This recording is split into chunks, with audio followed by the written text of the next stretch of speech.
Okay, welcome back to the program. Let's spend some time to talk about the alternative securities market. It's called ASEM, or ASEM in short, on the Nigerian Stock Exchange. Let's backtrack a little bit. It's been more than close to 25 years since the Nigerian Stock Exchange back then opened a second window for small companies to list on the stock exchange. It was called the second tier securities market, or SSM as an acronym. Of course, that market was had small companies, very small cap. The rules of listing and what have you were lowered for these companies, and we saw the likes of Julie PLC as the first set of companies to be listed in that space. Since then, we've seen a few others. Interlink Technologies, these are some companies with jobs in garment. Some of them are no longer even on the trading board. So we want to chew to this market a little bit and see what can we do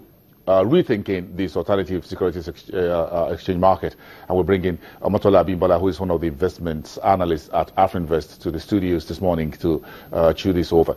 Omotola, good morning. Good morning, Boston. Yeah, thank you. It's good to have you here. Let's rethink the windows for SMEs. But first, let's look at the asset market. What is it? Is on the stock exchange already? Correct.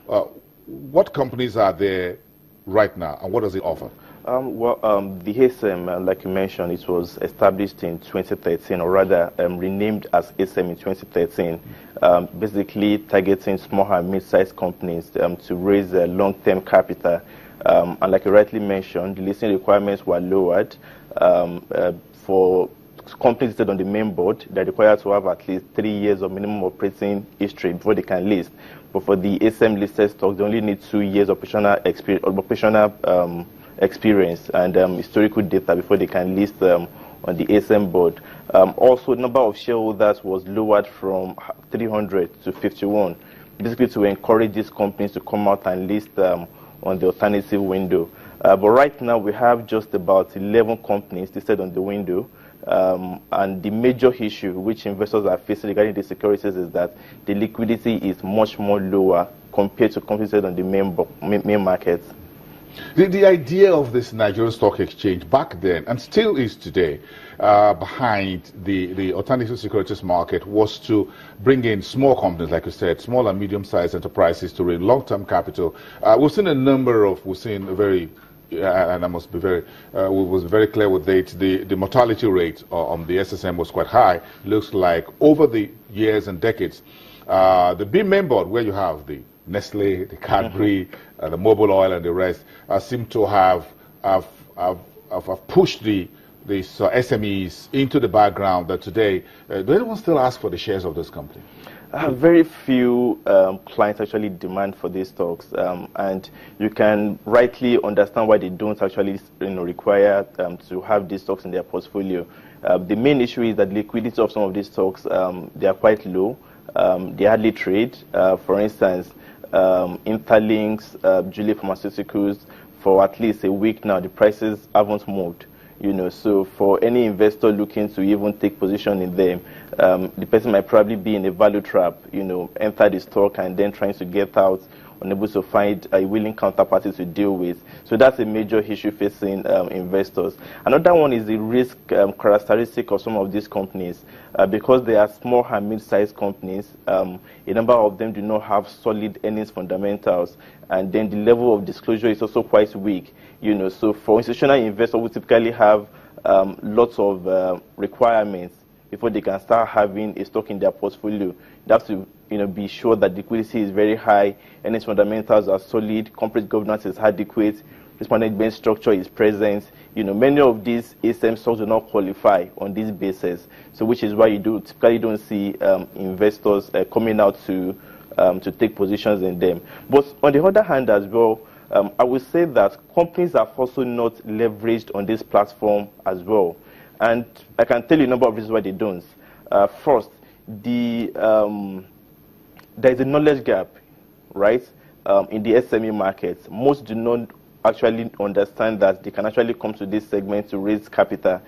So I guess regulators have to come around and try to deepen information, by informing, SMEs and marketing them to come to the SM board to list. Another issue, another reason why you don't see SMEs coming out with lists is that the burden of listing is quite high. When you say the burden of listing, what does that include? It entails, number one, you have to, there's a listing cost. You know, you have to pay brokers, you have to pay your financial advisor, you have to pay commission to the stock exchange. It costs a lot. Then maintaining your listing as well. You have to pay auditors every year to come around and audit your companies. It costs a lot as well. And so for many of these, small and medium-sized companies typically do not generate enough turnover. They might feel that what is the cost benefits, analysis of this? If I raise capital, let's say ₦1 billion or 2 billion, and then what will it require of me to do? I have to be, submitting audited accounts every year. I need to have a solid corporate governance, effective risk management. So from the cost benefits analysis perspective, many of the SMEs do not find it desirable, to come to the public market to raise capital. With the SMEs, as we all know, is the backbone of every economy. The big boys are largely multinationals. Sure. The shares, even for those that are indigenous, the shares are in blocks. They are held by PFAs and private equity big boys and institutional investors and what have you. So the small and medium enterprises, do you think their fortunes tied to how we run on how the government at the center and at state level, at all levels, actually promotes SMEs? Looks like we like the big names. What happened to the guy under the table? Let's just leave him there. It's just small, because the name is small and medium enterprises. Everybody wants the blue chips. True.